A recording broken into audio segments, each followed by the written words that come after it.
Yes, thank you so much, Alex. We are ready with the game here. MIBR and Renegades, best of 3. And we're going to start on Inferno.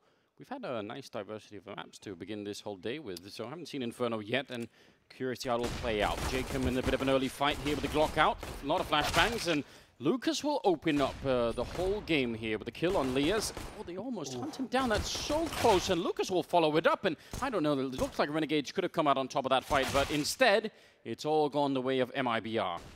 Even after losing that initial battle, it felt like Renegades was going to have a very quick time to turn that in their favor due to the low HP on Fur and Fallen. But here, a plant is pretty much all you can hope for. He's going to get the bomb down, but not even a shot fired after that. Nice pistol round from MIBR. All 5 players survive, and you're going to be fine with the plant.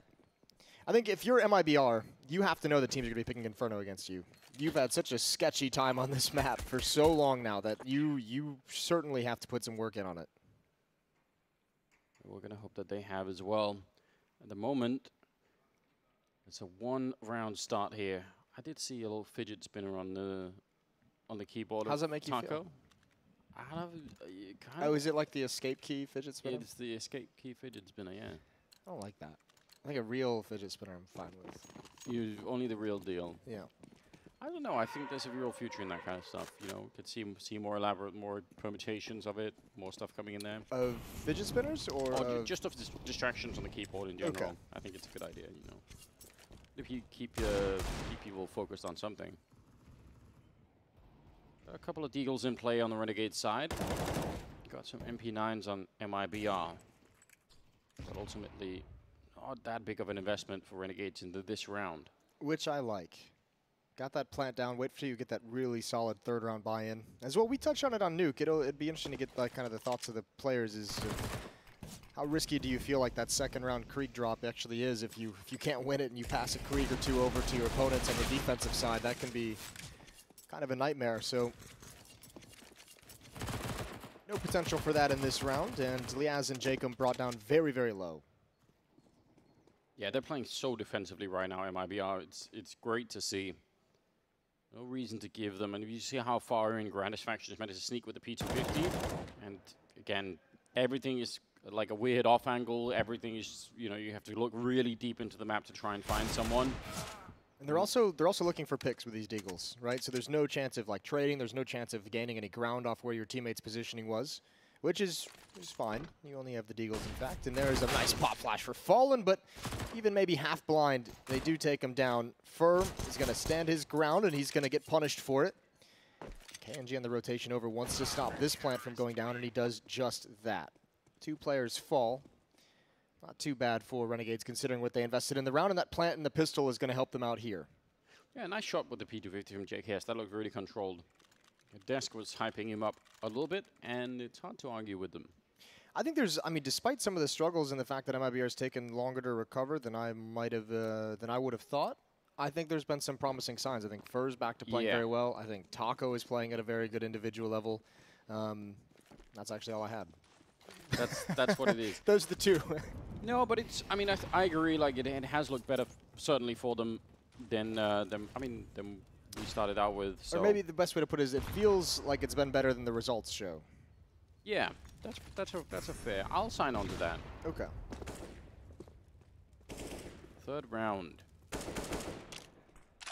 And I mean, still that MP9 in play. Maybe that's fine.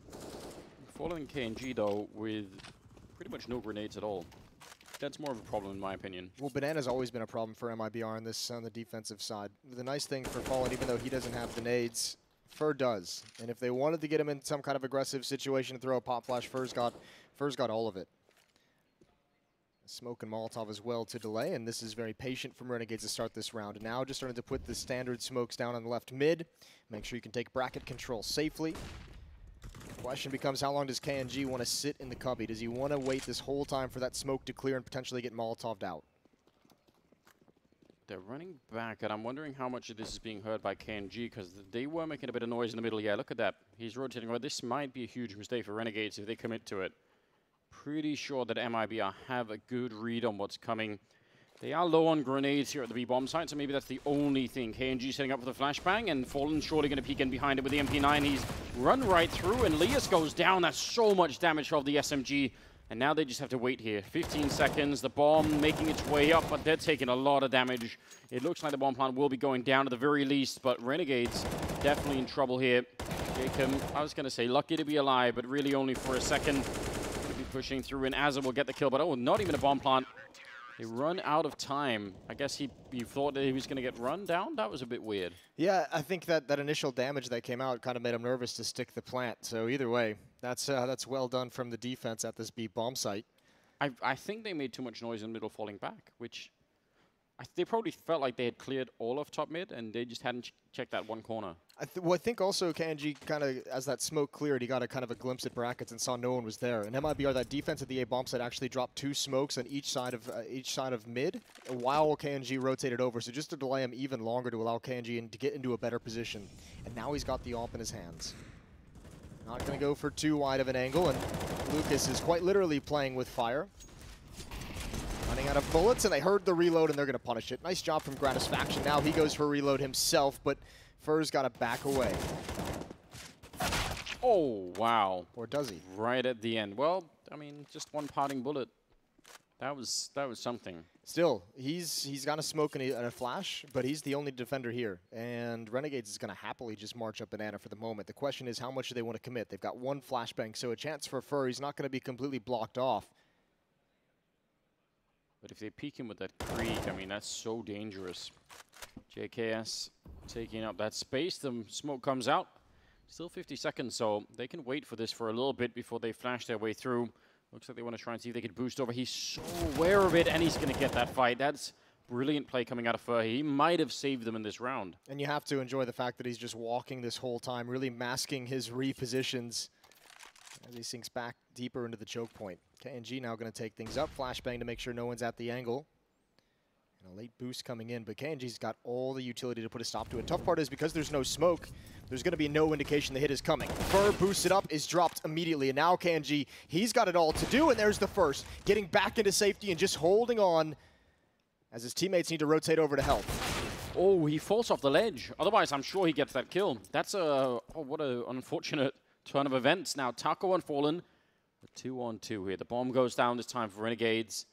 A big chance here. Jacob on the 1 position. Flashbang does a lot, but I don't know. They're still in trouble, MIBR. They don't have any smoke or anything to try and make this hard on the Renegades team, so they're running out of time quickly. They need to force this fight.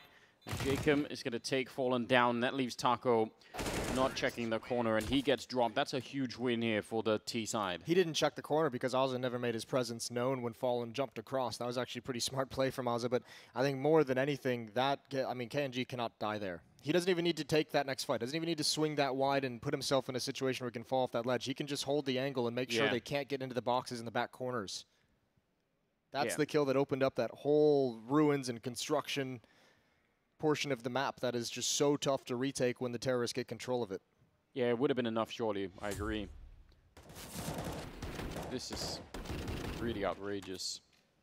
But this whole play, I mean, you mentioned it when it was happening, but just the walking around and just the obvious read that he had on the whole situation there, that was very cool. I think even Renegades getting helped out by the fact that they didn't have a smoke for the cross. I think Fur was kind of expecting some indication that they were actually going to attack. The Molotov as well that KNG throws doesn't cover the entire choke point.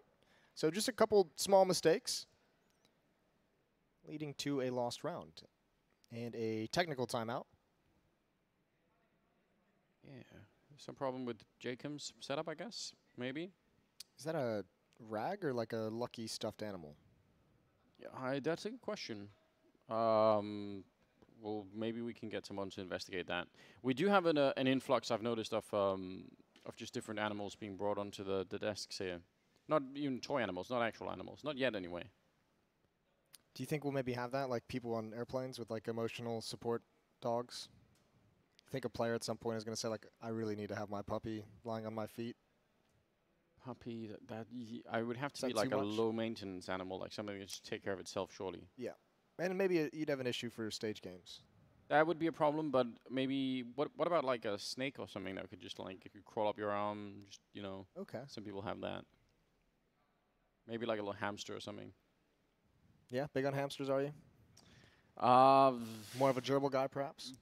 I'm not even clear on what the difference is, to be perfectly honest. But it's gotta be something that fits on a desk, right? Like that's the problem. Okay. It can't just be any old thing. Yeah, but then a hamster or gerbil is just gonna run around. Maybe if you put it in a wheel. Yeah, a little wheel that powers a fan that keeps you cool. I mean. Or maybe the wheel that powers your fidget spinner. Now we're really talking. That's we've brought a full circle. Real innovation. We've got it.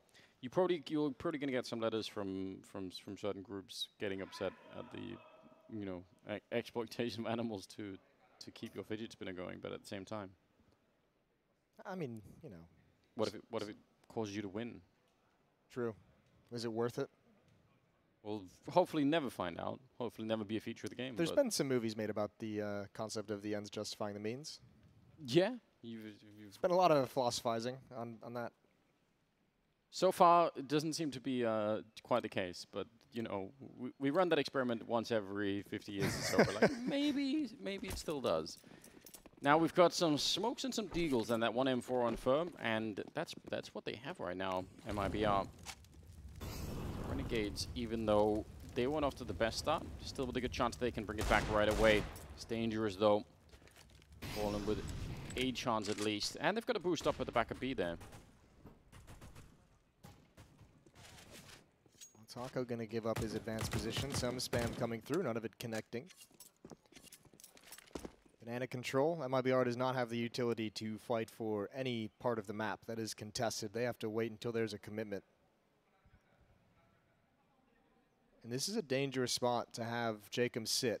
If you're MIBR and there's someone in this position and he's got a minute to just chill here, that can be brutal. One misstep on a rotation, one misstep on repositioning, and you're going to get punished. Yeah, you can set up so many things behind it. And they're just using him right now, saying, you know what, you just anchor that position and wait. And that misstep that you were talking about, KNG, he's aware of it. So that's heads up. You see that every once in a while, though, where people actually do forget about it and just walk right into it. Flashed out as Jacob will pick up the kill. And down in the pit, Taco with a 5-7. And that's perfect one-shot range for it. A pretty good job there on Taco, all things considered. Still a 3-on-3. How much does MIBR want to commit to this? It's going to be so difficult to close the gap, and I don't even know if Fur is going to want to come over here and test.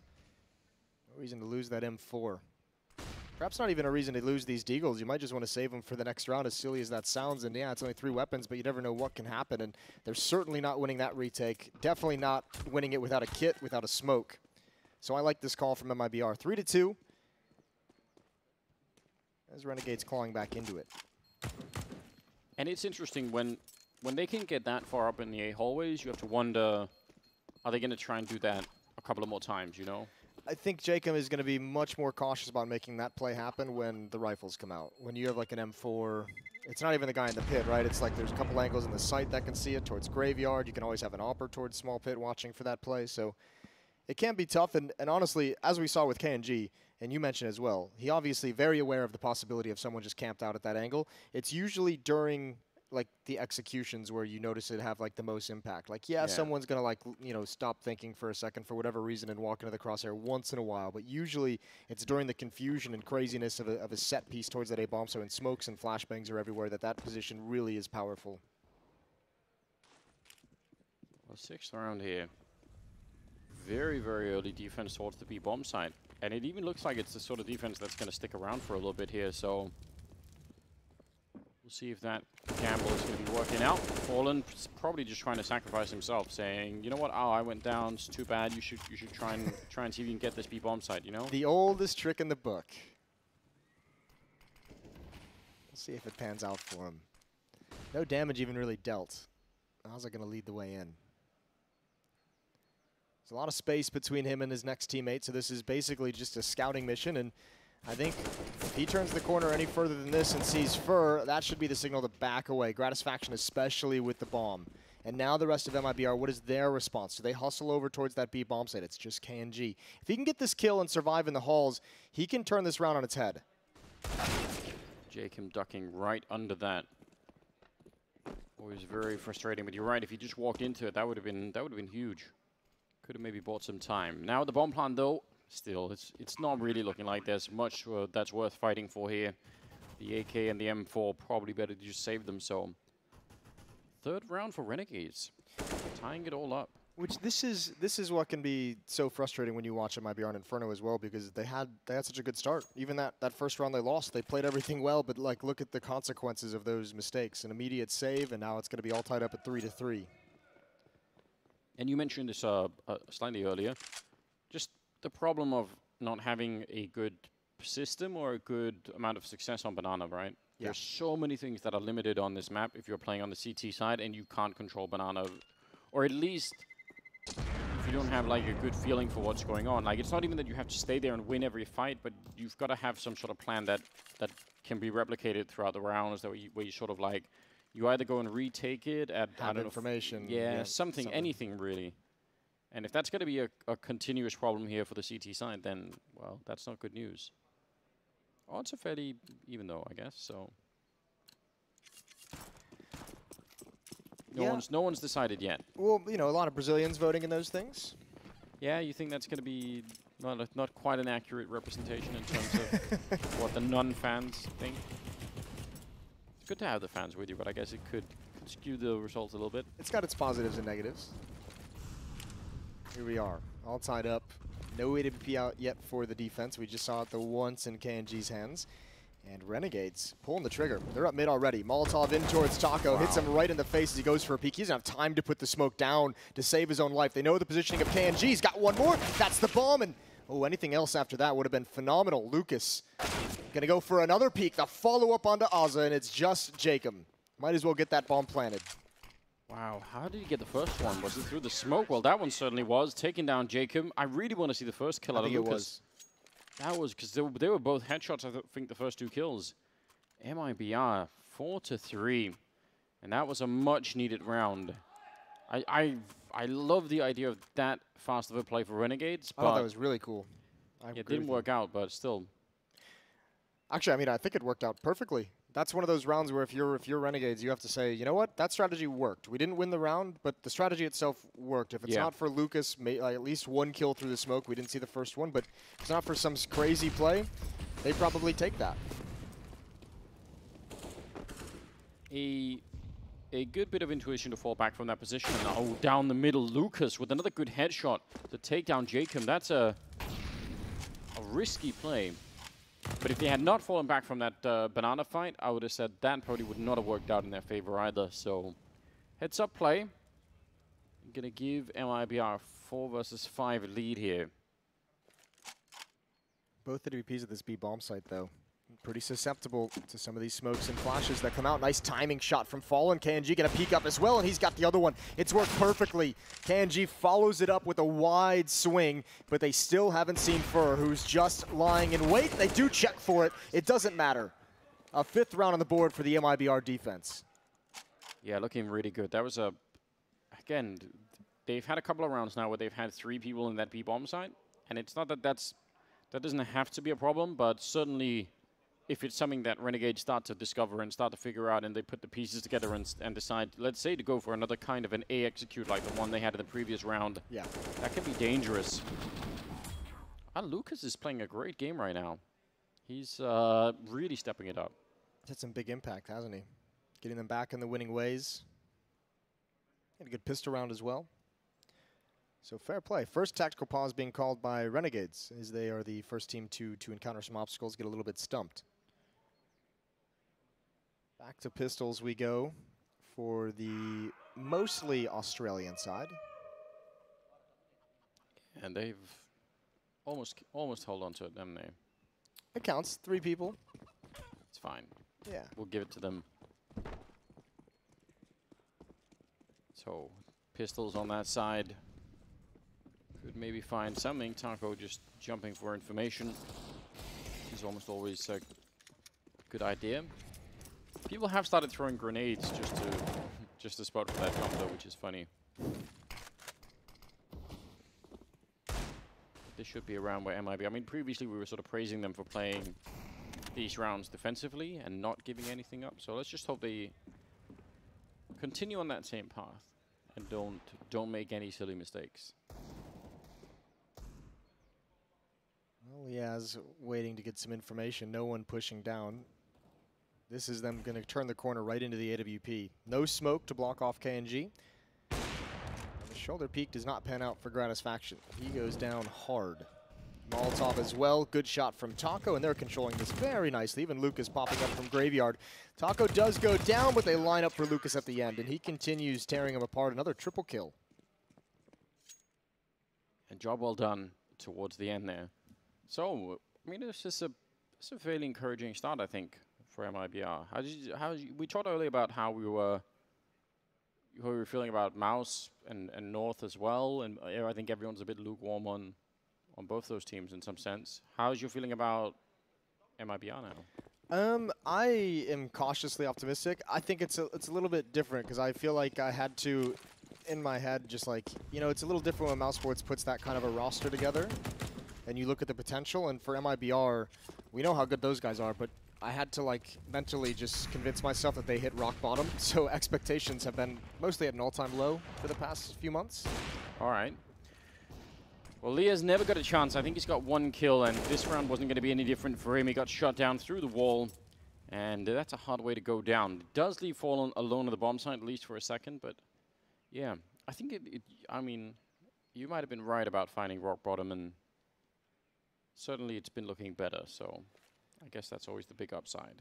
I mean, listen, I do have all the faith in the world that they'll be able to make it back, considering the personnel and the experience. The question is just where are they now? Smoke wall set up for Pit.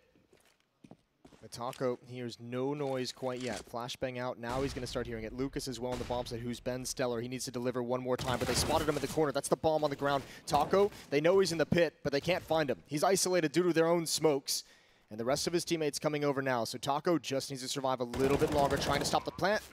Spamming through. Good pre-fire onto Jacob, and now JKS trying to keep him pinned down. That's a Molotov, and he's got the dink. He's done so much damage in this already. A lot of smoke up on that balcony. The bomb is down inside of the bomb site. Fallen. This AWP is a bit tricky to try and retake with, but KNG with the flank. If he gets this kill, surely Azza should have had no chance inside of the bomb site. He's already got the triple, though, and an AK-47. And that bomb is already ticking away. JKS out of the smoke, ready in case Fallen outsteps the line. If he goes back again, he might just have it. The Krieg coming in. KNG will get the kill, and Azza now turning around to try and see if he can ace this one. And he's not going to get a chance because Fallen is running away. And Renegade, that is a huge win. Picking up a 4th round. They don't get to save anything, and that's maybe the one problem, but otherwise, still a great round. That's a very, very nice round, and yeah, that retake just took too long. Too patient waiting for KNG to come around the backside, and that felt like the correct play. Just that smoke disappearing itself, and yeah, this is a tough round for MIBR to lose, considering that's a 4-on-5 at one point, an immediate trade afterwards for Azza, but that was a very nice smoke wall setup. Taco could never get involved in the fight. Those A defenders not able to work together. Pretty narrow 2-round lead considering the economy for MIBR. Yeah, this is so undecided right now, which is great. We love that. KNG, that's not without a risk. They don't get interrupted or anything. And again, they have 3 men on the B bomb site very early on. 2 of them being oppers. Lucas trying to delay and maintain some presence. Gotta be careful, and again, gonna get caught. Jacob coming through. Here's the spam calls for a flashbang, and that's perfect. And now it's the AWPs rotating over, and Jacob can get even more tricky. Biding his time when this smoke clears. KNG is gonna be in an awkward scenario, but he doesn't turn the corner. Meanwhile, the other MAC-10, Taco goes down. The op's doing work, but how do you retake into this bomb site? There's still a Molotov left on Liaz as well. Especially with 2 AWPs, the amount of money you could lose even trying, it's just not worth it. Yeah, they're already backing out. And sad as it seems, that is the right call here. Renegade's going to find a 5th round. Well, here's where it gets pretty cool. You have to imagine they're going to buy again because I think Lucas has 2,300 still. So there's going to be another buy coming in next round for MIBR more than likely. But now that Renegades has gotten them mid quickly and actually punished them for having 3 players towards Banana and 2 of them being Alpers, what's the adjustment for MIBR? We've seen them do it a number of times. Let's see how they kind of adapt to that. Because you have to be able to stop that kind of fast play from Renegades. If they're not going to show any restraint with how passive Taco's playing in pit, with how passive Lucas is playing on rap side generally, you need to have 3 people at this A site for that kind of a passive setup. I love the MAC-10 for the smoke call as well, like you mentioned at the time. That was That was some nice improvised play coming out. Was it? I think it was Lucas at the Banana as well, who spammed his whole magazine into a smoke and then got caught. So that's twice now. Very similar mistakes. Timeout for MIBR. A lot of talking happening on Zeus. We'll find out if they're going to be able to turn this around. Because now I'm starting to get the sense that Renegades are getting a bit too much control in this game. One upside for MIBR is that the round that Renegades won, where Azza got the quad kill, everybody died, including Azza. So their money is still not looking that good. Means if MIBR could start to turn this around in their favor again, then maybe the T side would be saving a little bit earlier than they would want to. It's very, very doable. This time only 2 defenders heading over towards the B bomb site, Fur and Fallen. KNG going to go for a deep peek. He sees nothing except for the flashbang. Fallen as well. Plenty of utility coming over. He's got a kill. JKS seems that might have gotten legged, might have gotten spammed, but he's down to 15 as well. This is a really nice start for MIBR. Yeah, just the AWPs alone, I think, doing a fair bit of that damage. Smoke off on one side, but Azza is over investigating whether or not anyone is flanking there. So. And this is the perfect outcome for MIBR playing this passively at the B bomb site and not really challenging for top banana control. Is yeah, Renegades have it, which kind of sucks, but at what cost? They've lost Jacob and JKS is at 15. Azza's got to do a lot of this on his own. He needs to be careful how much he commits. If he tries to take control of brackets all on his own, he's certainly going to go down. Taco boosted up.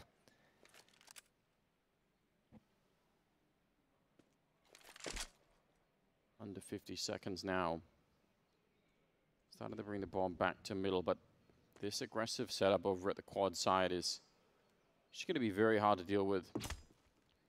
Making a little bit of noise there. Not really sure if that's going to help out or not. 30 seconds left. They are going to have a very, very explosive start to this kind of a setup, and I don't know how they deal with this. KNG in a good position to be spotting the whole time, and he's going to be hard to get rid of as well. That's perfect. Lias with a double opening. The flashbang was so good. KNG taking down one. The flick not quite connecting, and he's going to go down to JKS. 10 seconds, and they're going to get a bomb plant. What a round to pull out here for Renegades. I was not expecting that. No, and MIBR is going to be heartbroken. That is a round you just cannot lose with such an advantage. Just they had everything going for them, right? But what was it, one flashbang to set that up for Lias, and he's had himself a pretty rough game at the moment, but that was well done. No chance for a retake, no chance for anything. That's crazy, and JKS is going to get away with being at 15 since the start of the round as well. It's another 4-on-5, right? Yeah. That they've lost. I mean, it was like a, what, like a... Yeah. It's like a 3.5 versus 5. Almost, yeah. We'll classify it that way. Well, all tied up, Anders. 6-6, no money left for the MIBR defense. They have these 2 weapons. They can drop FAMAS. KNG has 4K, so they can choose to buy and invest here. But they are getting really, really beat up. This is a chance for Renegades to take a pretty decent lead on the T side of Inferno.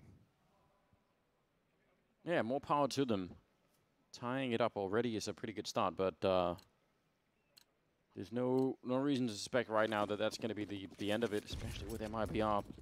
Now Fallen has the AWP. Is he going to want to go aggressive with it? I kind of feel like if this is what you have, the M4 and the AWP, you should. He's certainly thinking about it. Right at the edge. If someone had been there, wonder how that would have worked out. Yeah, going back for more. This is now it's real dangerous, but he's still hanging around, baiting out the shot, but can't win that fight against Gratisfaction. Lucas has picked up the orb on the other side, but he's going to get run down, and that does not work out. They saw him pick up the AWP. Yeah. But also, I have to say, I really like the fact that Fallen played like that. Like, if you have an AWP and an M4, be aggressive. Like, go for it. Try and make a play happen. Try and make something that's going to get your team into this round. That's why I feel guilty. You know, I was encouraging that. So it's your fault. It's all your fault. I'm just saying I would have wanted the same, but the result wasn't really there. KNG, he wanted to execute him while he was putting down the bomb. That was stone cold. Doesn't work out in their favor, but what a lot of damage. Yeah, he did take his time with that last shot. doesn't connect, and even Taco on the flank. If that does connect, Taco's flank becomes powerful, way more powerful. So more investment now from MIBR as they lose the lead. 7-6 in the favor of Renegades. And it's all gone black and white all of a sudden. I wonder what it would be like to play Counter-Strike like this. Black and white? I expect it'd be very hard to spot someone sitting still, wouldn't it? Yeah, and also the colored radar would be a bit tough. That would be a problem too, yeah. I'm glad we're not doing that. KNG down the middle again. That fight is one that a lot of alt players now are just shying away from on the CT side. Like, nobody actually wants to be up there for any amount of time. But he ended up winning it. Nice return. Jacob will win that fight and couldn't get away from Lucas somehow. Looked like he could have maybe escaped. JKS will get another one, and he's down to 3 health, but still, Renegades so far coming out on top, and they have no idea where Taco is, and that could. Oh no, they're gonna be crunching the bomb site instead. This is a smart play. I'm pretty sure that's been called out though. I have to imagine that Fur knows it's a possibility. 1 minute left in the round, and you can see Renegades, 2 players top banana, just having some presence there, and then just letting this flank come to fruition. Here comes JKS, but remember, he's such low HP. Molotov comes out, it's a little bit late. They're gonna get past it. Now Fur stuck in the open, and they know it. They almost line up for him. It's all on Taco in this flank. Seconds, and JKS just crouched with the creek and able to pick up the kill. That was dead on perfect. Another round working out for Renegades, and this has turned into a brilliant first half. In spite of some troubles, in spite of running into some economic issues along the way, this has worked out better than at least I was expecting. Yeah, especially, it's hard. It's always hard to gauge that against MIBR. Because again, this hasn't looked like a bad half out of them. It's just the score's not there, is it? Like, to back anything up. It hasn't looked like they've done a bad job. A couple rounds slipped away from some mistakes, and, well, there's another one. Similar to everything before. Spam through the smoke, Liaz gets a headshot, opens things up, now gonna push forward again, and not able to make that work, but a solid trade. Yeah, but fair play to Liaz. He's been the victim of that kind of thing a couple of times in this half, so it feels like there's some kind of justice maybe in the universe. Some still left out there. Not much. No? Not much. Ooh, Lucas, a chance to end this round. I take it all. Ooh, that is a clever play right through the smoke. He could stop this. Ooh, but Gratisfaction, I think he just missed the jump, which might have actually saved the day for Renegades. And now JKS can drop a smoke, or Jacob could just peek and get it. A series of unfortunate events for MIBR. That is pretty brutal. Yeah, I can't really believe how that played out. Well, we're going to see how it goes in the second half when we come back right after the break. Stay with us.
Welcome back, ladies and gentlemen. We are ready with the second half. Still the first map here between MIBR and Renegades at the StarSeries tournament in Turkey. We're right here. It's really hot outside. I'm shocked because in Denmark now it's started to get really cold, and it's like 28 degrees here, Celsius, because we're using real degrees. In this part of the world. You're not going to bait me into that one.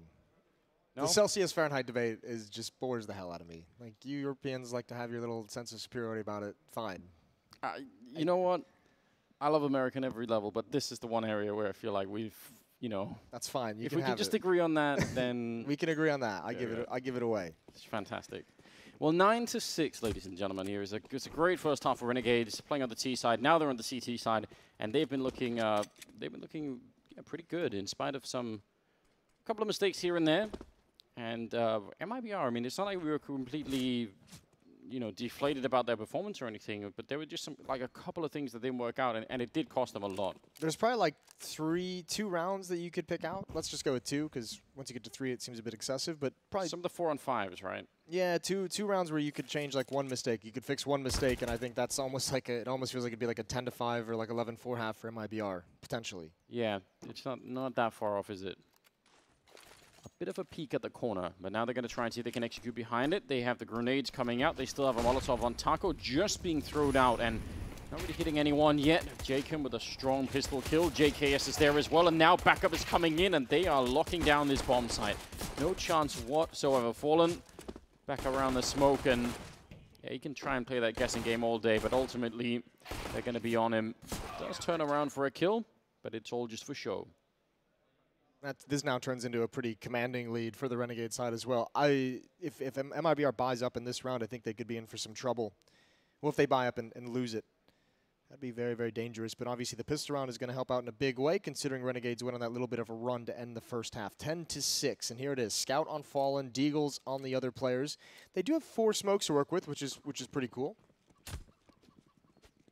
Yeah, you could do a lot with that. Yeah, KNG keeping as much money as possible in his back pocket so he can have that AWP quickly on the T side. I feel like those smoke grenades on the T side, they're going to be way more valuable if you can get an opening kill, like the one they just got. Then I think you can start to put those smokes into play a little bit more. Ooh. Ouch. That's a nade and a half. Ears ringing kind of thing. Yeah, well, still pushing forward, though. What a champion. He's picked up the FAMAS for his teammates. You imagine he's going to back away, pass that off. And essentially at this point, KNG just turns into like a lurker, turns into a flank watcher, turns into someone who's just trying to backstab, but he can at least be someone you just leave behind you to make sure you can't get flanked out as you take your time attacking the A bomb site. Gratisfaction just going for a peek. Shoulder peek for information. Only 2 defenders here, and actually with Liaz inside the bomb site, if Gratisfaction falls back and tries to support, there's not really a whole lot of great places he can go. They are at least in danger of getting wrapped on. Looks like they might try and go for some sort of B-split instead. And if they can get far enough through, I mean, that's not such a bad idea. Gratisfaction now right on the edge. They do make it past into Arch, but they're going to go and fight him instead. And that might have been a mistake here. They need that B-split to work out. Otherwise, even if they win this fight, it's kind of all for nothing. Taking down Azza, and now they're going to go for it. And JKS, he can still ruin the day for them. He can absolutely win this round just by staying alive and getting a kill or 2.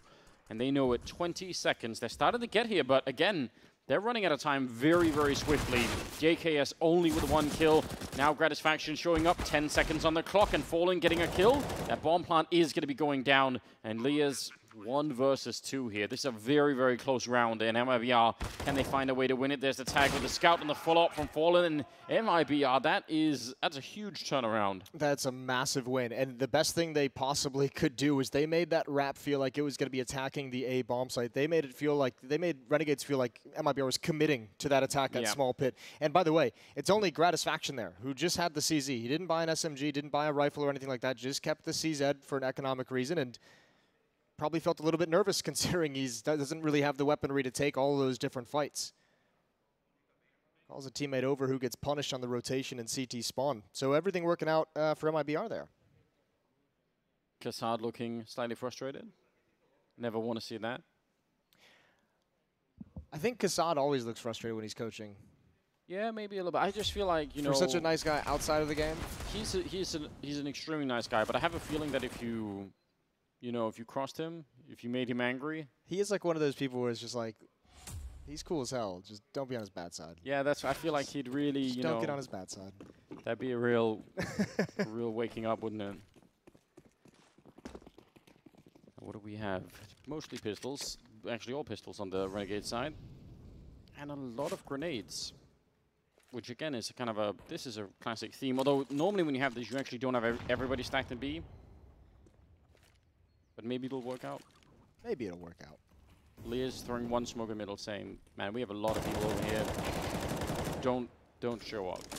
It's a very early smoke. It is. So MIBR is just going to be more than happy to wait that out. Taco starting to clear halls. He's got a teammate with him. First jumped up through the window. And they have complete control. And they're just waiting for any kind of information, any kind of push, any kind of peek from the Renegades guys. They are in no hurry at the moment. 1 minute still left in the round. Yeah, and at the very least, I mean, they've been keeping an eye on Banana for a long time. If they are doing their due diligence, then they should go and check, you know, top mid. They should go and make sure that no one is in these positions, because otherwise you just don't have the information. That Molotov making life very, very tricky. I don't know if he heard Lee is running, because there's a lot happening there, but down to under 40 seconds. Now, if they hold their nerve now, Renegades, and MIBR decide to go back towards B, that's when the strategy works. Otherwise, probably not. There's no point in moving if you're Renegades at this point. Oh, nice shot. That's the bomb as well. Now they'll start rotating. They need to take over this bomb site very quickly before Gratisfaction gets here, before Jacob gets here, and Liaz is going to get caught. And there were 2 players as well. Taco's waiting in the halls, and that should be the round away. 8 seconds left, and that bomb will get planted inside the site. So Renegades, again, you just picked up an AK-47. You're close enough you can maybe try and go for this or just see what happens early on in this bomb plant, but pretty quickly. Okay, that's it. Now we're on. Yeah, good grenade, but it's followed up with some great shots coming out from MIBR, so otherwise that would have been beautiful. Liaz, he was so trapped in that bomb site, but you felt like there was a moment where, you know, he could have found one more kill, maybe even played for time some more. I'm not sure if that would have made sense. It's very hard for him to know when if he hides inside of the bomb site, if he's going to get found, but there really was not a lot of time left. MIBR will pick up an 8th round, and that makes this game very, very close indeed. As of the kill, CZ going to be jumping down on low ground, hoping that they're forced away, and maybe they are. Oh, he's still going to go down. Beautiful shot, but he could have maybe had both there. Yeah, well worth the attempt. Especially with a bomb blast. That could have been a nice little assist there down the stretch. Either way, MIBR win. It's relatively costly, but on the T side, you can manage. Very slow and calculated. AK-47 with full armor survives on JKS as well. So they do get away with something. Not just the kills, not just the economic damage. They've got some weaponry. I'm just watching Kazan. He's looking so frustrated. It's funny. There are definitely some coaches that are more emotive than others. You know, obviously Yanko as well. Just love seeing that. Yeah, the hand coach. Definitely. That one Kazan's not much of a hand coach, is he? No, he not just like looks that. Frustrated, but he doesn't have the hand gestures down quite yet. He was sat down in that one, like rubbing his forehead, just looking like he was not in a happy place. Who's the other? There's one other really good hand coach. Is it Vitality XTQZ? Yeah, he's got some talking going on there as well. It's good. It's good. Round number 19 here, and very, very slow round out of MIBR. They don't want to make any mistakes, and they really can't afford to either. Very careful for Lucas. He's leading the charge so far, and Fur has been watching on the other side, just making sure that there are no flanks coming in. Now they're going to be doubling up on this. The smoke is up, and JKS opening up with the AK-47, and they're being lured into this trap and getting absolutely sprayed down. We said no mistakes, and they pretty much made as many as they could in that round. What a kill for JKS. Didn't even feel like there were flashbangs over, Molotovs in any of the positions. That's also, I mean, that happened in the previous round as well, where we kind of touched on it very briefly. MIBR didn't really do a whole lot of investigating across the map. They're just staying grouped up and kind of just going everywhere together, and you obviously don't really know what you're walking into at any one point. Yeah. And this is exactly, you know, what can become the consequence, or what can be the consequences, is you're walking right into the AK-47, walking right into a crossfire. It's one of those rounds. I mean, they didn't have it, but sometimes you almost wish you had a MAC-10 to just you know, throw sacrifice that in. Him, yeah, get in there, and then maybe you can change your mind. That's a nice flashbang, but Jacob is somehow, I don't know, just not even relying on vision anymore. At the lineup before the flashbang came in, just firing off the shots. It works in his favor. That's a Krieg down. That's the only rifle that MIBR brought into the round. So you can see Kanji desperately wants to recover it. He's picked it up, and oh, he's going to go for the peek. They didn't even realize it. JKS now. He doesn't want anything to do with that fight. The only defender at the B bomb site. Now he backs away.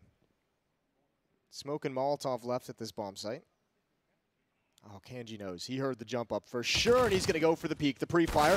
Wasn't expecting Ozza there as well. Molotov going to go down, and how long can that delay MIBR?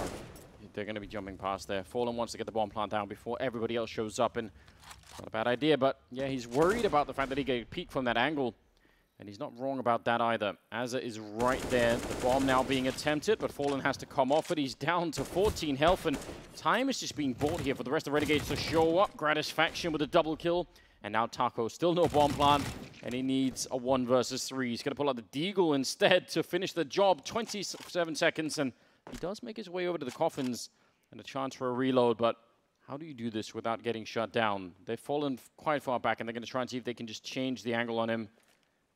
Putting the down behind the fountain. Yeah, they're going to be right on top of him. No chance. I'm surprised he lived that long. It looked like they were even looking at him. Oh, man. Teasing him, letting him know what's coming. Yeah, here we are. That's another round for Renegades, and I don't know. I mean, great effort from KNG to try and get that back. Who was that in construction, just kind of juking and baiting? Was that Jacob? Yeah. I think so. That's like, you could actually do like a side-by-side comparison between that round and the 4th round in the first half. Remember where KNG was there and he overextended with the AWP? That's like the same situation, except it was played much, much better by Jacob, or whoever from Renegades that actually was. Yeah, I think it was. You're right. So, some close rounds. I feel like these last couple of rounds have all been, you know, close to the edge for either team. But Renegades are coming out on top now. What do MIBR do? Coming back in the game, I don't know. I feel like they don't have, like, they just don't have quite the cohesion to do some of this.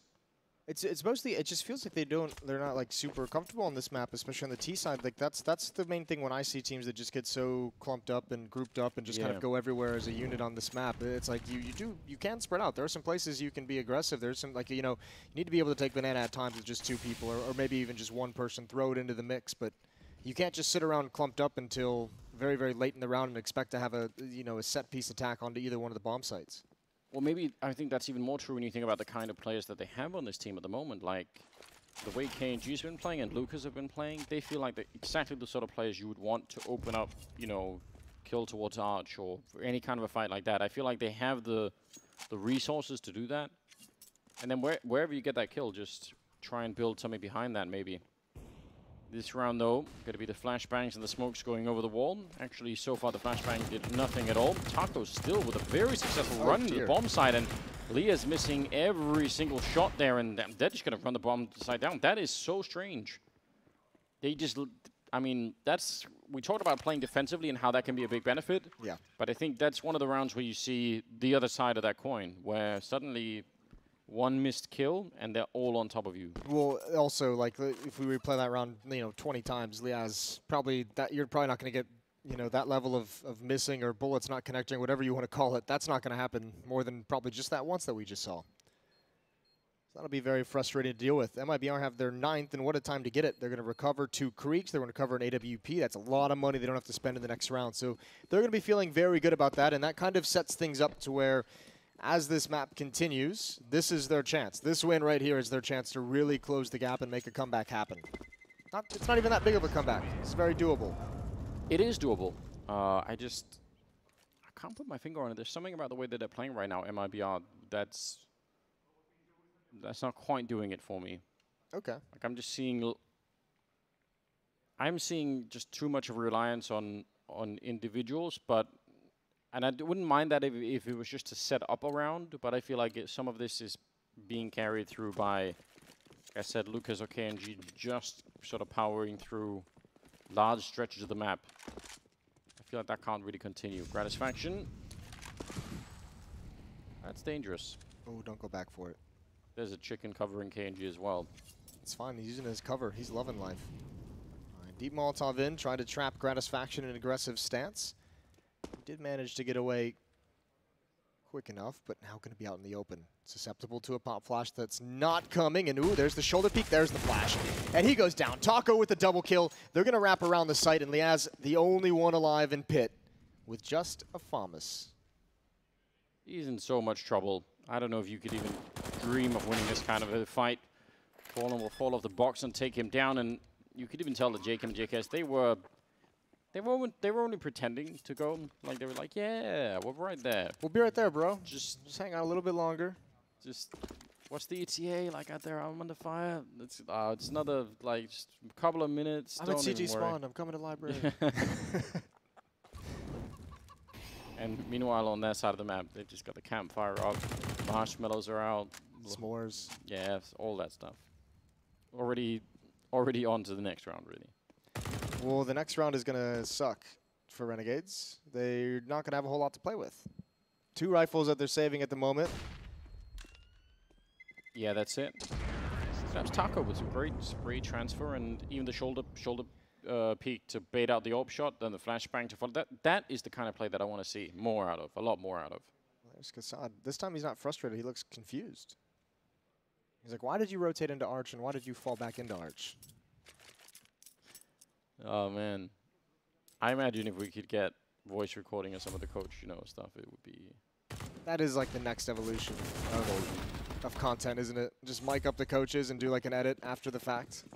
That'd be so sick. Well, the M4s are alive. There's a smoke as well on Liaz. JKS looking at a grenade. I'm guessing the balcony on the other side. I mean, why not? Get the timing down right, that would certainly be funny. All 5 players towards Banana. KNG with the op. Top of T-ramp, just looking for any late push down. It's not going to come. And Liaz, the only one here with the smoke. He'll try and hold back the tide. I don't think it's going to work. What's the story about like the little Dutch boy with his finger in the dam? This ain't going to happen. No. I don't know. I don't know that story. I'm not going to lie. But really? I can. No, is that like a well-known like? I thought so. I feel. Yeah. Yeah. I thought you would have known about it. I thought it was a pretty worldwide known thing. Listen, maybe I'm just uneducated. It's entirely possible. Thanks for revealing that. Appreciate that. But yeah, I think it didn't work. The dam burst. I think I can guess the moral of the story. Yeah, you really, know what happens in the story. You can work it out. But if you're Liaz, though, I mean, all he really did was show himself with the USP. But he had a smoke. If he throws that down, it's not like that really makes a difference. It's so early on in the round. Which, if you're in MIBR, like, credit to them for actually putting the pressure on early on and not letting the clock run down to, almost no time at all. Ooh. That is... It's close, isn't it? Yeah, KNG got away with one there. That would have been a really cool find, even if you just take the gun away. That was like that moment in The Matrix when he's on the phone and the truck is about to ram the phone booth. Oh, yeah. And he just gets, like, teleported out. Teleported out. That's what that was. Good call. Well, MIBR on this T side, they've done a very, very good job in these past few rounds of keeping players alive. Look at the cash flow that they've got. KNG and Taco right at 10K. Lucas is pretty much up there as well. They've got so much money. And this is heavy towards Banana. Here's that 2-man hit, or 3-man if you count Fur way, way far back. And they can choose to apply as much pressure as they'd like to from this point. I have no idea how they didn't take any grenade damage. MIBR running up there. There was so many. There was like a Molotov that lands close. There was an HE over the wall. I just have no idea where those grenades went. On the other hand, look at what's happened to the B defenders, JKS and Jacob. One flashbang between the two of them. That's the only utility they have. That is going to make Renegades very nervous. Even at the moment, rotating a 3rd player over. We'll see how long Azza lasts over here. One pop flash perhaps to get the information, but towards the A bomb site, this is where the main hit is going to come in. It's going to be right off the balcony. Gratisfaction just... Oh, and they fall off right as the hit is happening. That is the worst possible timing. Yeah, and Azza just got back as well, and he just gets straight deleted. Jacob and JKS haven't had to do a whole lot of running in this game. They've been able to just chill at that B bomb site and have a good time. Marshmallows are back. Spend the time on something.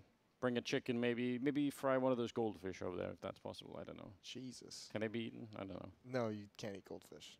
You can't or you shouldn't. Like, are they poisonous? Oh, I have no idea. Oh, okay. I just know that people don't. All right. Because that's weird. Yeah, I mean, I agree. I can't tell you why it is, but there is something weird about that. Like, they've moved too close to the pet side of things. And MIBR is in the mood for a good hunt.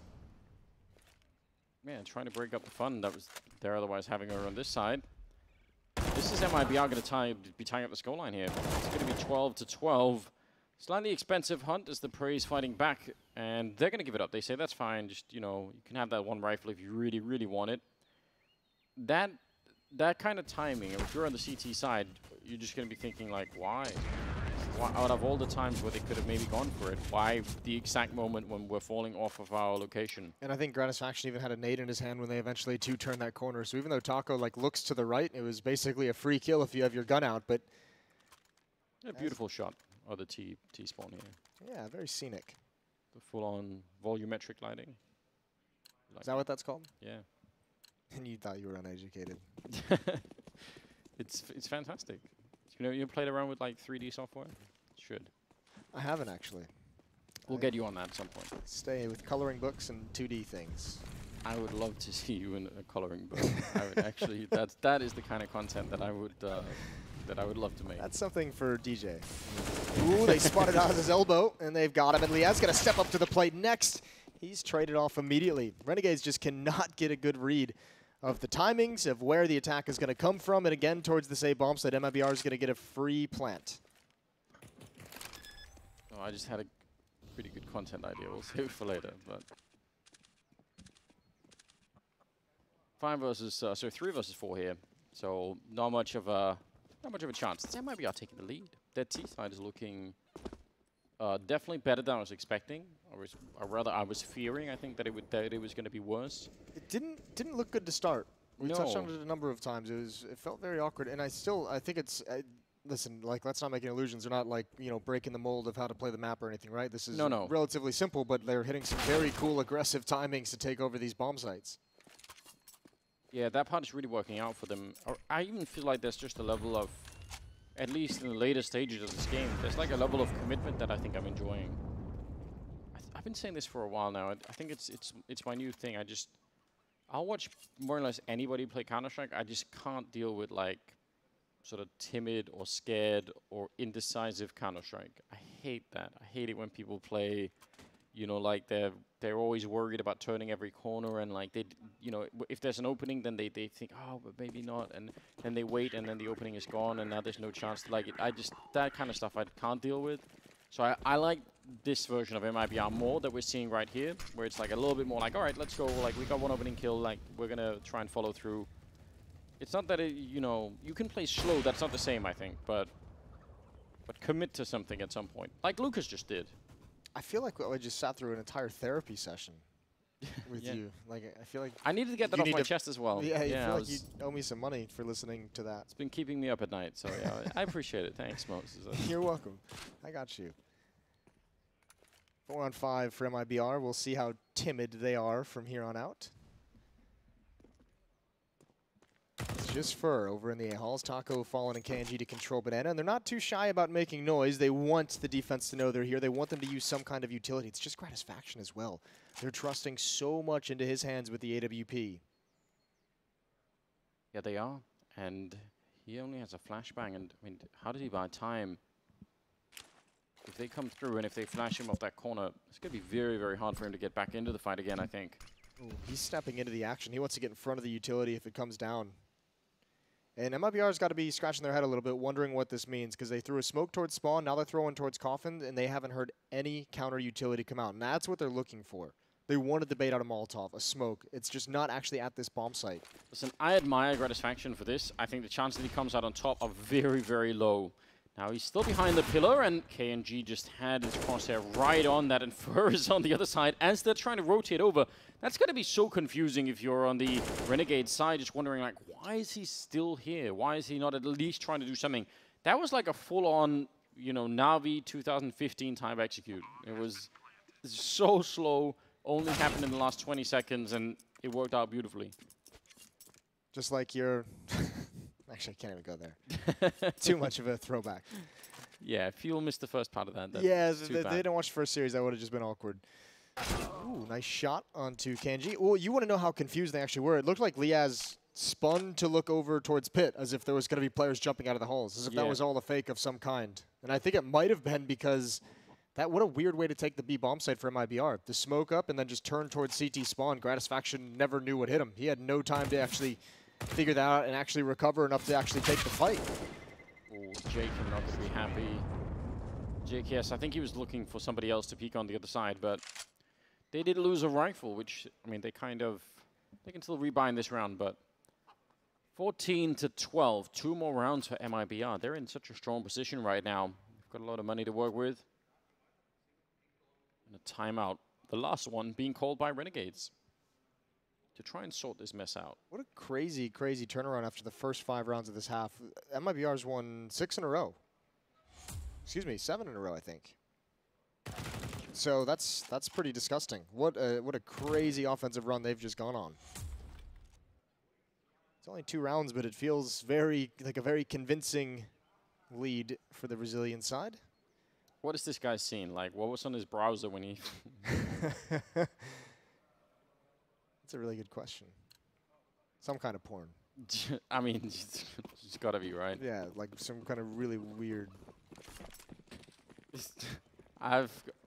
Listen... Now I've got the same stare in my head.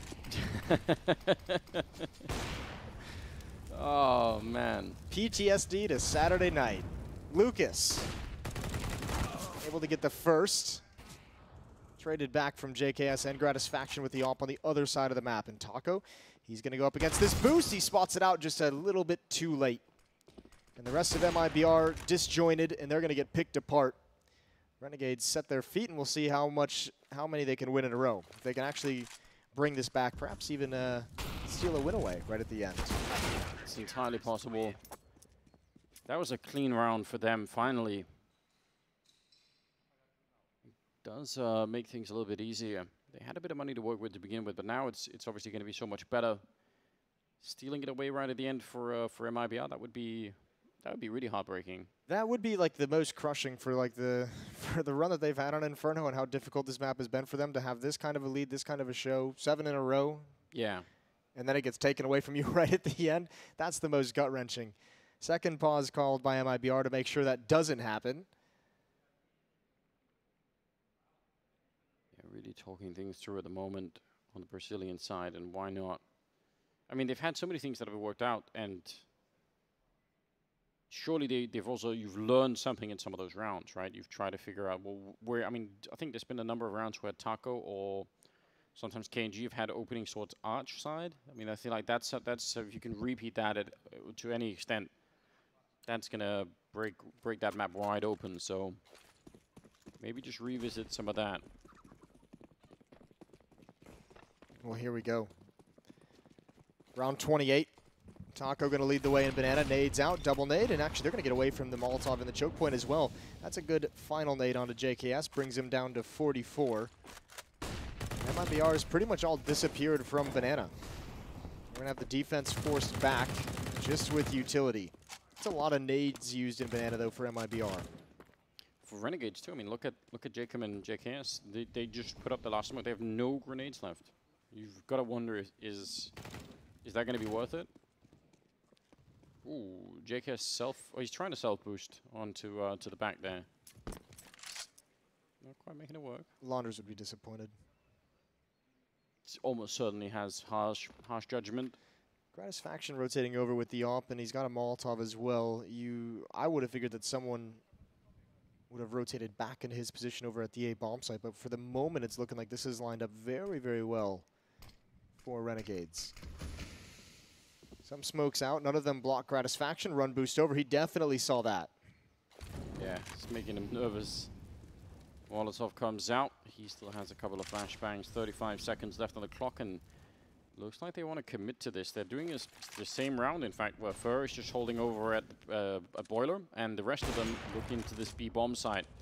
Gratisfaction picking up a kill, and now they're going to be boosting on the other side just as the push is happening. 20 seconds left, and they have got this all set up very nicely. Renegades, the defense should be very strong here. 3 people at the bomb site with 10 seconds on the clock, and MIBR, there should be no way to win this now. 9 seconds on the clock, and KNG covering the bomb. It's right in front, and Jacob, he can't finish the kill. The bomb does go down, and it's a 2-on-2. This is outrageous, and Fur, he's miles away. If Fallen goes down, there's no one there to stop the defuse, and Jacob, he's kind of looking for it. He knows it's coming, and Fur caught in the middle of the lane. He goes down, and now Fallen in the back with the Krieg. He needs to get that first kill. Now he's against 2. And they know where he is. Time is running out for him. They're getting closer and closer, and Jacob will end that round. A nice triple kill, and they're going to have the kit as well on Jacob to finish it all off. It's an outrageous round. That got so close. I was amazed to watch Renegades kind of give up their defensive positioning. They had 2 players in that CT choke point. They had a 3rd in the site, and backing off of that, allowing the avenue for MIBR to actually swing pretty wide into the bomb site. But either way, all tied up now. 14-14. Nice attempt from Fallen in the back, trying to use the bomb timer. It's one of those things even where you would say, if you're MIBR, you might even think, well, that worked enough. Like, that was close enough that we can almost repeat that. I think the biggest problem I had with it was down the stretch when they actually made their commitment into that B bomb site. They had 1 smoke at the front of the bomb site and 1 flashbang. Yeah. And it's like, you know, you should, with the amount of time that you were in Banana, you can hold on to that utility and just have a much stronger execute to get into the bomb site safely. Either way, you're right. I mean, it doesn't really matter because it did almost work for them in the end. Very narrow loss in a 2v2. So fair play. Both teams showing a bit of resilience here as MIBR started slow but had a phenomenal run, and Renegades eventually recovering and stopping the run and now closing the gap and tying things up. Unfortunately for them, they had to do it. They've been having to do it the hard way for some time now. MIBR built up so much money, they've never had to worry about any economic issues down the stretch. Yeah, it's definitely been an uphill battle in that sense. Lias once again up on the tiny balcony. They're going to be pushing around the corner and right into Azza. He's going to be traded right away. And now Lias, this position, they've seen it before. Fallen, though, still not ready for it, and he's going to be going down. Lias falling back off, and the Molotov in front for... He's actually going to be... I thought maybe he was going to keep pushing, but this is a great defense so far for Renegades. Yeah, really nice defense. MIBR has been stalled out. And again, they're going to start running low on utility. They have to utilize this smoke on Rap side. For 35 HP going to lead the way, but again, he's just turned into a solo man, a lurker. He's going to get dropped as well. And this is where it gets sketchy, because now that he's the lone man who is taking up towards CT spawn side to make this B-split work, Lucas and KNG so far away from being able to initiate any action that it really telegraphs the play. Fur's gone down, there's no one there to trade, there's no one there to take a follow-up fight, there's no noise anywhere on the map. This Molotov is not going to go in the right direction, unfortunately. It would have been great if they could have forced out JKS, but instead he's still up here, 25 seconds, and it will be a big double for him to close out the round now, 15-14. Renegades a single round away. A comeback late in the half, or late in the map, to sneak it away. JKS had 27 kills, by the way. That's pretty great. Well, he's been one of probably the biggest upswing, uptick in performance since, what, the beginning of the year when they had that run at the major in Katowice. He's been so good for this team this year, as we all knew he could be. But certainly now delivering, and... He kept us waiting a little bit, didn't he? He did. But it was worth the wait. Yeah, I was going to say I like that. It's one of the times where it has been worth the wait. One last chance for MIBR to fight for this opening map in the series. They still have, incredibly, still have the rifles, they still have the grenades and everything else, so in spite of losing a couple of rounds here, yeah, they're out of runway. Need to push this into overtime or go into the second map with probably a bit of a weird feeling that, you know, that we had that. We could have closed it out, could have maybe made it work. Ooh, nice shot from Gratisfaction. Over towards Halls, that's KNG down. Taco's going to try and get towards the end of Halls. He might actually have a chance. Yeah, but look at Lias playing really heavily anti-flash on this side, isn't he? It's gonna be, I don't think you can probably throw a flashbang to deal with that. Forcing out a smoke at least with 40 seconds. Are they gonna try and fall back eventually, or are they actually gonna go for this? I don't know, but again, the nades is what scares me the most. Flashbang, smoke, and Molotov for MIBR to make this work, and it's so slow-paced. This is going to be a desperate hit and a very low chance of success for the Brazilians. Good crossfire as well with Liaz up on the balcony, and Ozzy can get into a new position. He's just waiting for Lucas to turn the corner, but the AWP, it overextends. Gratisfaction goes down, but Liaz in the pit. He can be so strong, and it's not. Somehow, MIBR has won every single fight. Now, I know another Australian that's going to be watching this game outside, who was just hosting the desk, and he's not going to be happy about this round for Renegades. I can guarantee it. I think that was all nerves on their side. 3 versus 2 here, and it's going to be a quick kill coming in. Lucas able to drop 1, and JKS now in a 1 versus 2 with, again, pretty much no chance to win it. Going to try for a bit of a spam here, but the crossfire is way too much, and that's going to be overtime. 15-15 on the first map. That's wild. I think they got so nervous in that setup. They had everything. Once Asler gets the first kill inside of the bomb site and Lias is in the crossfire, I get that he wants to reposition, but it's like Lias then falls off the ledge. Like everything just kind of falls apart for no reason, and they don't even get into another position where they can trade any kills or anything. That is... Yeah, it's just so weird. Like I just felt like every single fight that MIBR took, they were at like a disadvantage. Like the setup for Renegades was so good. Even when maybe there was a mistake and Liaz drops down, that's still a solid crossfire setup. Teams still elect to use that frequently. It's so confusing to me. What a crazy turn of events that is. All right, so 15-15, and here we go.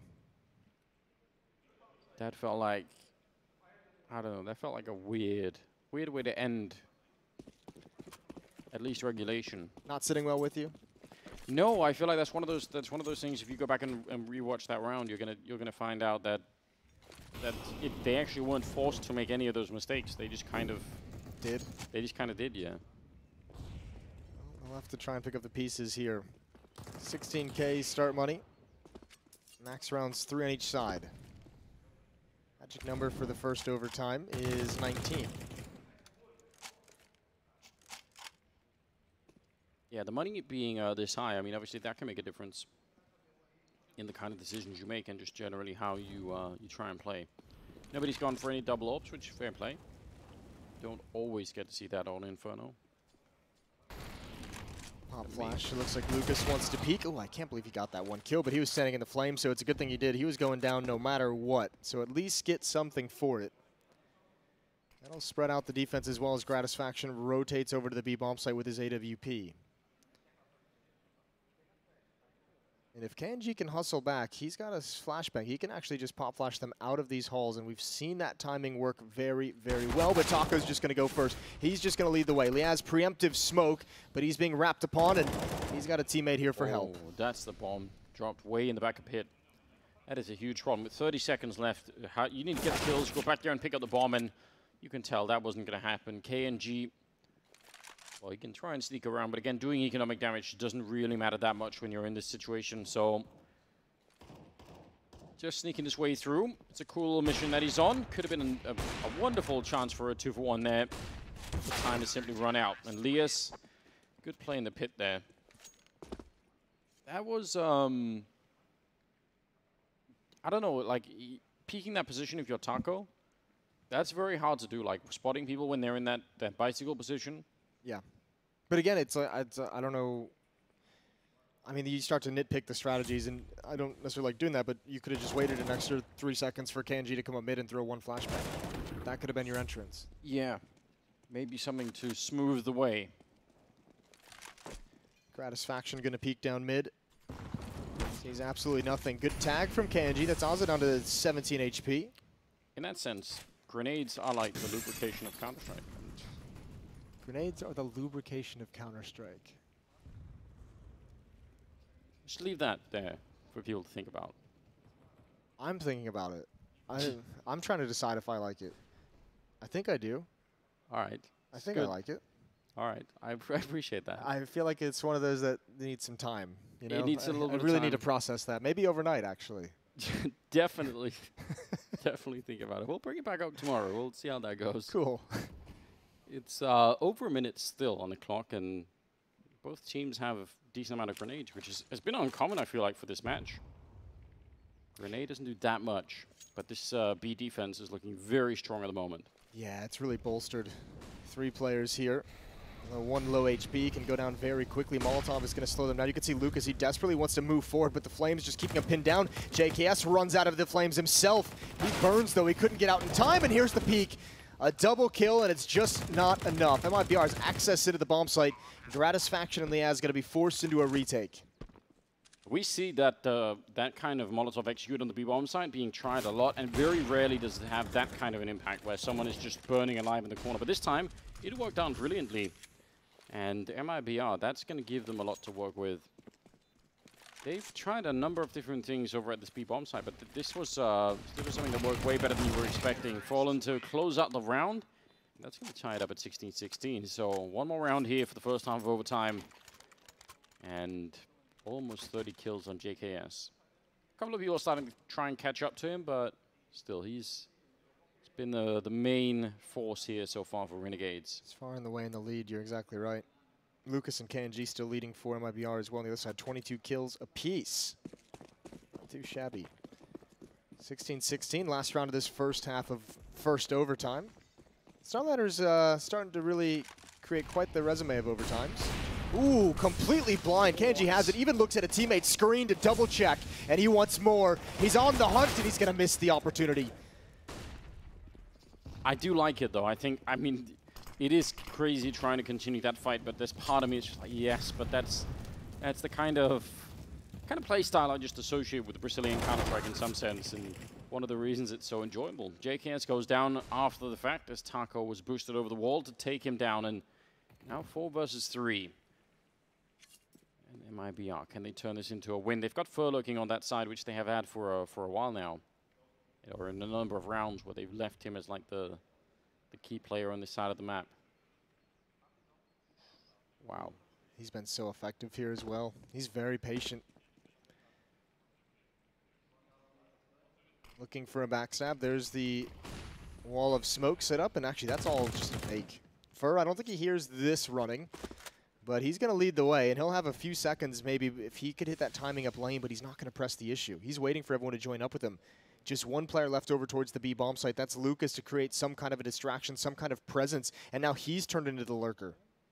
Leah's inside. I mean, he's got a Molotov. He can get the first kill, but look at how confused. He's no idea where to look, and once again, the timing, just like earlier when they were playing on that quad side, absolutely run down. MIBR. This is a good call. I really appreciate this call because they've had a number of rounds where they've slowed it down and then gone for B in the last 20 seconds, and they basically had the setup to do this now. Instead, they say, you know what, we're going to slow it down, and then we're going to go A instead. And I think maybe it really looked like from the defense that Renegades were thinking it's going to be the same thing. Like, it's going to be that B executed sub 20 seconds, and it wasn't, so that's a good call. I really like the way that Lucas and Fur just kind of swapped roles just very, very fluidly in that situation where it was just, you know, Fur's lurking over in Boiler, just waiting, as we've seen him a number of times backstab some of the rotations, and as they readjust back to the A bomb site, it's Lucas who turns into that and actually gets a kill out of it as well. The one defender inside the B bomb site evacuating right into his crosshairs. So 1 round lead going into the second half of overtime for MIBR. We saw this lead ripped out of their hands in spectacular fashion in regulation. Yeah, that was something that they probably haven't quite forgiven Renegades for yet. Maybe there's a chance for revenge in overtime. Oh, that's flashbang. It looked like he wanted to run down the middle. They swapped places. That was all very awkward. But they do have 3 people in middle. JKS, how much of that? I think like it looks like they know. It looks like Renegades have had an idea that this is happening. And that's very awkward indeed. The flashbang was perfectly set up, but Lias, he just had the right angle, and that was all he needed. I like everything about this push from MIBR, but it's just that when they don't get any kills, and they just sort of like, it almost looked like they had to wait for like 10 seconds to say, well, what now? Like, no one's showing up. And then you, at that point, you almost have to think they probably know, you know? Fallen's got a big chance, though, to recover the situation. Fast flick over to his left, and he's got it. He's even going to get away. Smoke to buy a little bit more time. I don't think that's going to slow down Renegades a whole lot. Actually, excuse me. doesn't slow them down. It just stops them cold. They back away with the quickness. Yeah, but the problem is, I mean, I think maybe that's also why it's a bit surprising, because what are they backing away to? At this point, they've got no control over Banana. They only have like 40 seconds left, so if they want to go back and try and get that control, that's going to leave them on even less time. So in some ways, they might not have been better off slowing it down here. We'll find out. 28 seconds on the clock, and they're setting up for it. Smoke going to go on the one side. Flashbang to set it up over, but Taco is now here with the M4, and that's a beautiful spray down. Taco handling himself very well, and Fallen with the other kill. And now they might be able to do it again. 18 kills on their side. That was 18 kills, 18 rounds. That was a really cool spray control from Taco swinging into that fight. Very fast triple kill, very efficient triple kill. 18-16, 2 chances for MIBR to close it out. They didn't have those chances in regulation despite taking a late lead. Yeah, it wasn't quite the same, was it? Now we've got the double open play. KNG with the other one. And we just saw the power of it when you get just one of those early kills, or in this case, I think it was Fallen getting them back into an even situation with the kill, but still. That's a perfect nade. Absolutely perfect. Ozza down to 51. Fallen right around the half wall. Molotov is going to force him back, but he flicks over, completes his effort from earlier, and even follows it up with a nade. That's a disgusting way to potentially take this map away from Renegades. Jakin just exposing the top of his head there. He could have been dead already. The grenade chasing him down won't really do that much. But now we're down to a minute. And I don't know, still some grenades left on either side here. What do they do on the Renegade side to get back into this round? KNG is playing that corner by Arch, yeah, just waiting for it. There's the smoke. He's got to know what's coming. The problem with this smoke is you can actually attack the A-bomb site super efficiently. Got to jump through your own smoke. I'm not sure about that one, but KNG's massively punished. He did have a pop flash from a teammate, but what a big risk. Puts a lot of pressure on Lucas and Taco in the pit. What can they do in this position? They don't have a lot of grenades, but Taco finding the bomb, and now Lucas coming into it. A beautiful headshot to take down JKS and Gratisfaction. 1 versus 3, and he's not going to have a chance in that bomb site. MIBR will pick up the map after a long struggle. And, I mean, that was all worth it at the end, but I agree. KNG walking through that smoke with an AWP, that's slightly insane. There's like a certain amount of like, you know, you could make the argument that it was like, well, you know, he got the information and knew how many there were. He saw exactly what was coming, so they could start rotating, but that still just felt a little bit silly to me. Either way, let's throw it all out the window. They take Inferno, which has been such a struggle of a map for them to actually be able to win in series on a consistent basis. So that is a great way to start this series if you're MIBR, this tournament if you're MIBR. Remember, that was Renegade's pick as well. It was, and I don't know, though, for stretches of that, it didn't look like MIBR were that much in control of the game. So kind of impressed that they managed to do that. Yeah, that was cool. That was fun to watch. They had that nice 7-round streak on their T side as well, which was very impressive. Either way, we're going to a break, then we're going to get the desk to break down Inferno, and then we move on to the next map. So we'll see you soon.